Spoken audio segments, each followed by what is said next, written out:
Oh, well, look, to my wondering eyes should appear, but it looks like Larry Wolf, aka the Wolf Pit on YouTube. He found himself some pumpkin spam. So he's got himself some pumpkin spam, and he just posted up a video today. And I need to get some pumpkin spam so I can do a corresponding taste video. So good stuff like that there. So let me just jump on over to Fleabay. Pumpkin spam. Pumpkin spam. Search for pumpkin spam. Uh, you know what? This is all listings. Let's just go with buy it now. That's just easy, okay? So let's just go with shipping price lowest first. Doo. $20. That's not a spoof. $20 for a can of Spig. If you guys know what I mean, Spig means square pig. $20, $21.50, 21.90 for one. This is one can of Spigage. 21. You know what? Let's just go crazy here. Let's just go for what's the highest price for a can of pumpkin spam. Um, Dude, no. Spam. Limited edition pumpkin spice. Very rare, hard to find. Two cans. $300. No, it's time to get off to. We're gonna depart on off to Dude Kitchen. And I think I could do. I can do something. So give me a second here and give me my leave. And Larry, commend you on your effort. Not in a cheesecake, but cooking candied pumpkin spice spam and cooking a pumpkin cheesecake pie with pumpkin spice spam. Dude, that's like spam pumpkin spice squared. I commend it to you. Check out his video, and yeah, I'll put a link down in the video description. But I got my own stuff to do here. Give me a second. All right, so we find ourselves now in the kitchen with no other alternatives. What do we have left to do? Well, we have to now, of course, at least identify what pumpkin spice actually is. Conversely, I'm now using the main smartphone, so I have to use the old smartphone for display purposes. So, literally, what is actually in pumpkin spice? Well, essentially what we find ourselves seeing is it's essentially 1 part ground cinnamon, a 1/4 part nutmeg, a 1/4 part of ginger, and 1/8 of a component of ground cloves. Not rocket science, okay? I do actually have these things. Nutmeg is easy to come by. Obviously ground ginger is easy to come by. Cinnamon, it's everywhere. Come on. And also cloves. These, of course, not being the ground variety, but you know what? I do have Mr. Grinder, only for spice purposes. But you know what? I think I actually could cut this down, and I can make it real hard, real quick and easy. So give me 1 second here. This is going to take a minute.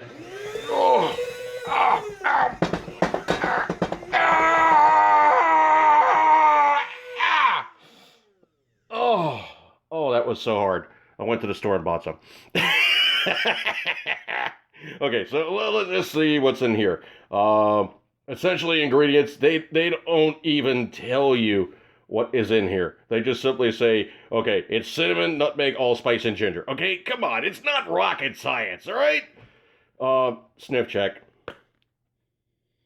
It smells like it really, really smells like pumpkin spice stuff. Now, in terms of actual components they're in and how much they added of which components to which, I don't know, but pumpkin spice, that's handled. Now, obviously, we also need to have spinach. Now, obviously, there's many forms of spinach of which to, employ yourself with. I'm tempted to think right off the bat that one is right out. As delicious as that one is, fried up, pan fried, hickory smoked spam is just do the Homer style drool noises. This one is spectacular fried up in the pan, but I think it's going to be a little bit too much for our purposes, so it's going by the wayside. Plain old, regular old, just spigage. Okay, now ingredients being pork with ham, salt, water, modified potato starch, sugar, sodium nitrate. If you look up what the ingredients are in the pumpkin spice Spam, it's essentially Spam and pumpkin spice. It's not great rocket science, okay? It's just this added to this. And like you look on Larry Wolf's video, he said that the flavor on it is nothing short of spectacular. So I think we're just going to go with just regular old spigage. Let me slice this puppy on up and we'll move out smartly. All right, now we got our vintage of spigage. And let's give it a roll. Fresh can. Fresh can. Excuse me. I have to take the bouquet in after cracking the top on this fine vintage. Oh yes, this is a particularly fine vintage of spigage. So, uncannage. Don't keep wrapping it on the table. That's not how you do it. Here's the easy way. Squeeze, burp, slide. Squeeze. Was that not easy? That's how you do your spigage.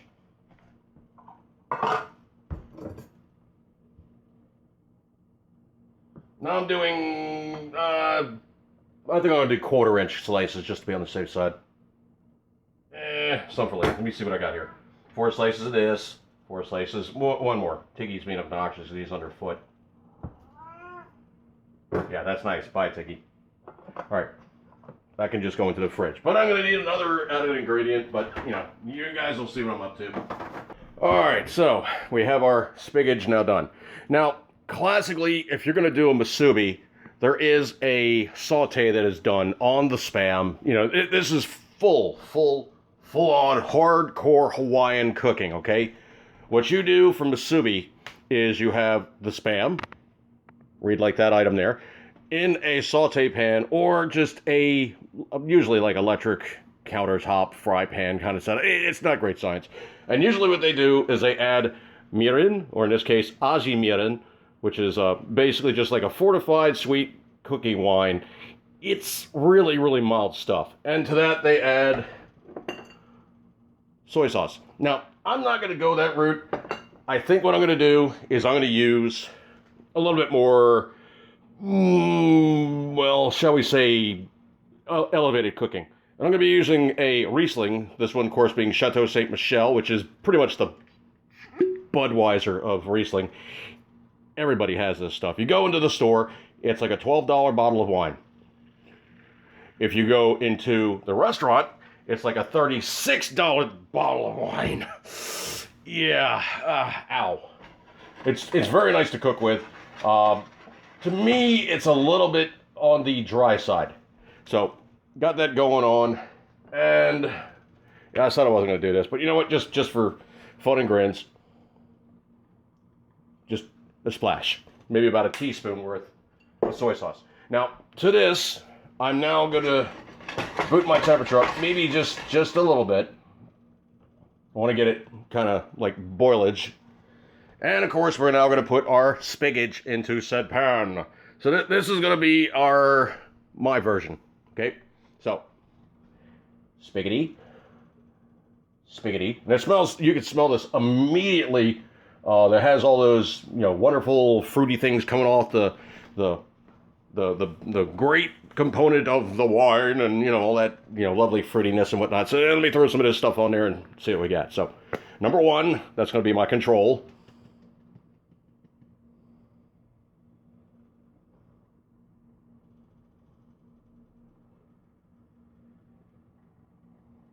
I'm not being shy with this stuff either. I'm dumping some actually in the booze. Okay, so that's going. Now, that's going immediately, and oh wow, immediately it's smelling very, very, very Thanksgiving in here. Immediately. So I'm going to kick this temp up just a bit. I want to get it rolling boil, and then I'll kick it back down and let it simmer. So this is going to be Spam / pumpkin spice musubi treatment. This guy...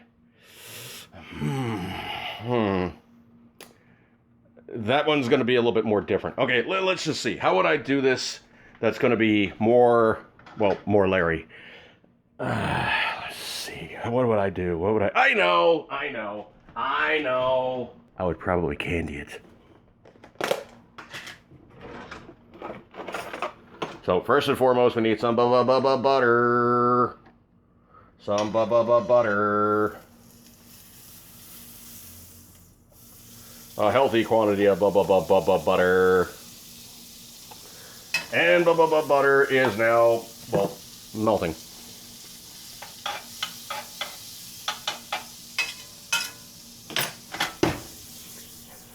Get a nice glazing on the bottom of the pan of said butter.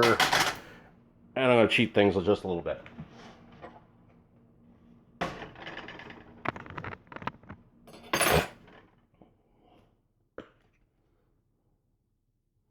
Hey man, we're going to be doing some of this pumpkin spice stuff, man. Yeah, we'll be snorting lines of pumpkin spice. Oh, yeah. It's like being back in the 80s all over again with the white lines of doom. Ooh. Okay, so copious pumpkin spice coating. And I'm just doing like a dredge. That's literally all I'm doing. Nothing crazy. Might be going a little, more coverage on some of them rather than others, but these guys are going in.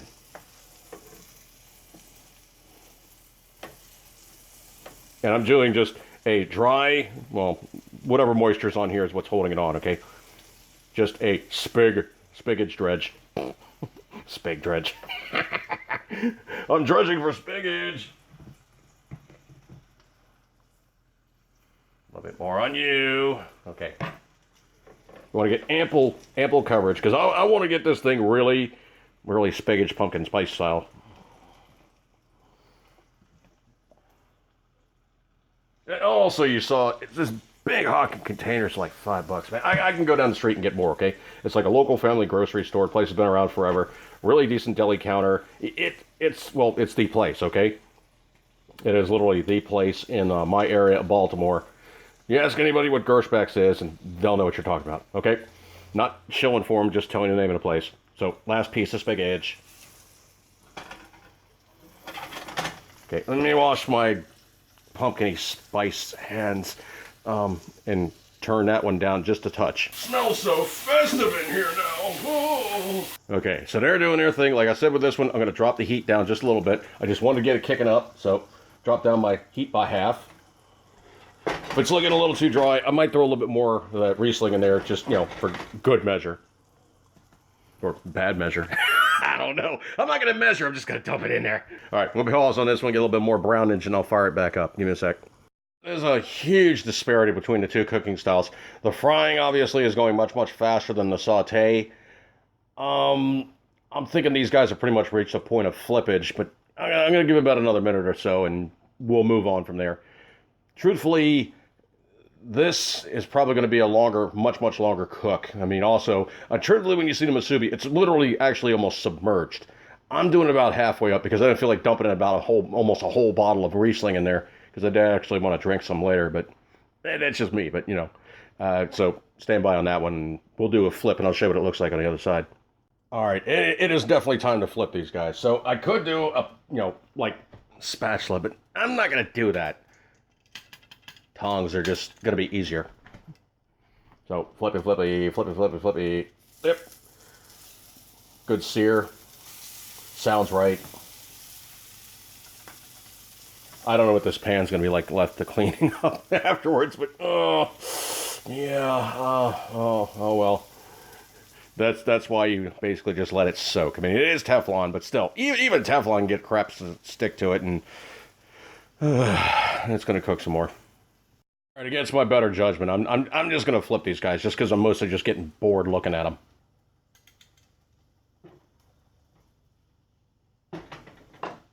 Even though it's not completely crusted up with the stuff, I tend to think that the flavor is just going to be sucked in there like a sponge. So, pig sponge, spiggage, hopefully spig sponge. Spig sponge! Hopefully spig sponge is soaking up the flavor. These guys are frying up nicely, and I think probably about another couple more minutes. I'm just going to call it quits on both, and we'll move on from there. So, stand by. All right, I think we've reached our point of conclusion here. That's pretty much fried up. That reduced down. I actually add a little bit of water to it just to get it back in, hydration and doing its stuff. But I'm going to call that one done. That one's definitely done. So let me get my resting plate here and get stuff added on. Oh, sound guy's at it again. plaque de respect. They're basically resting plate in French. Sound guy, stop using Google Translate. All right, these guys are definitely fried up. Now, I didn't add any sugar or anything. I didn't candy it up. I was just mostly looking for, savory versus just, way too much, sugar and stuff. And, I was going more for savory, okay? Larry Wolf in his video went for candied, and he did the pumpkin cheesecake pie. So he definitely went to the sweeter side of the equation. I'm going for savory, okay? So this is the fried. This will be the musubi treatment, or it'll be the sauteed version, so hopefully not too terribly messy. See, a lot of the spice is still hanging on board. The spice must flow. I'm sorry, that's a Dune reference if you guys don't know it. Kind of date myself a little bit on that one. All right, so anyway, this one really stayed more in not even really in solution per se. These guys definitely fried up and got a good crust. I'm gonna let them cool for a minute and we'll do a tasting. Stand by one. And oh yeah, wash the pots and pans before Mrs. Dude gets home and I leave a mess.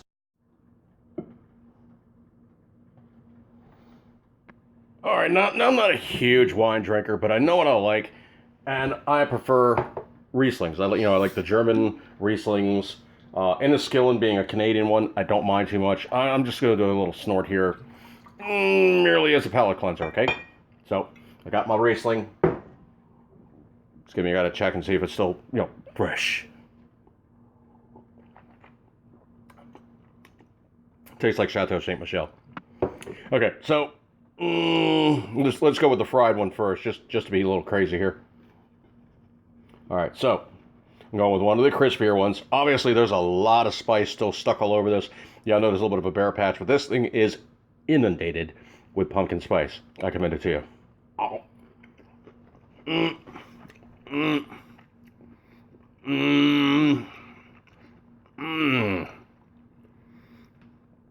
All right, there's a little something going on there. It really didn't permeate it too well. Of course, Larry has the side of things going with him, is that Hormel mixed the pumpkin spice into the meat slurry as the meat was going through the process, and it got really, really well inundated into the meat. The fried one, even though it smelled really, really, really, really seriously good, it really didn't penetrate very, very well at all. So let's go with the musubi version, which was sauteed in a wine and pumpkin spice bath. So I commend this one to you as well. Maybe not quite so fried up or cooked per se, but Spam's perfectly cooked. It's in a can. It's been cooked. It's been processed. It's completely done before you ever even stick fork in your yap with contents upon it. So this one, of course, being the musubi treatment that I gave to it with a Riesling / pumpkin spice saute bath, bain marie, call it what you will. Let me just give this thing a whirl. I commend it to you. Oh, that one, the pumpkin spice kind of has bits where it kind of sticks out a bit more and it kind of like hits your palate in different places. The saute in Riesling, wow. And the soy sauce really kind of kicks it up as well too. So that didn't hurt. I didn't put a lot of soy sauce in there, but I put some in there. Just give me 1 second here. Ow. Okay, right off the bat, this one is better. The musubi treatment that I gave to it versus the fry, this one has such a depth of flavor, man. Wow. It didn't need mirin. It only needed the Riesling kind of sauteed. I give it pig bath. I would definitely do that one again. A low saute of Spam in a mildly sweet, decent Riesling. And the thing is, Chateau Saint Michelle is really not that expensive. It's like $13 a bottle. Sometimes you can get it for less. I've drunk Beringer. I've drunk Barefoot. Both of those are decent. The only local brand of Riesling I really truly don't like is I don't like this Maryland winery called Boordy. I do not like that. That's Boordy. That's the only Riesling that's local I really truly don't like.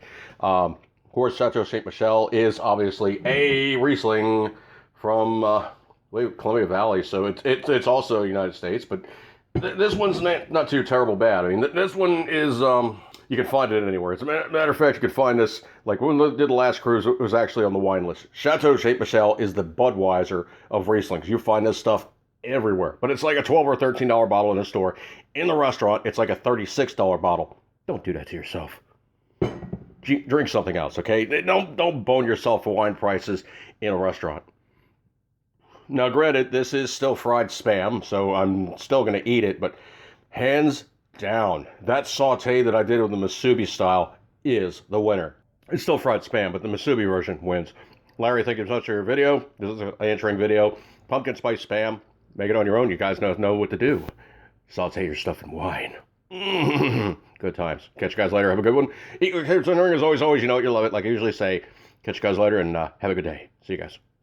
If you'd like your own pumpkin spice recipe, send $14.95 shipping and handling to Dudejerky Heavy Industries, 8679 Jenny Street, Walla Walla, Washington, OU812.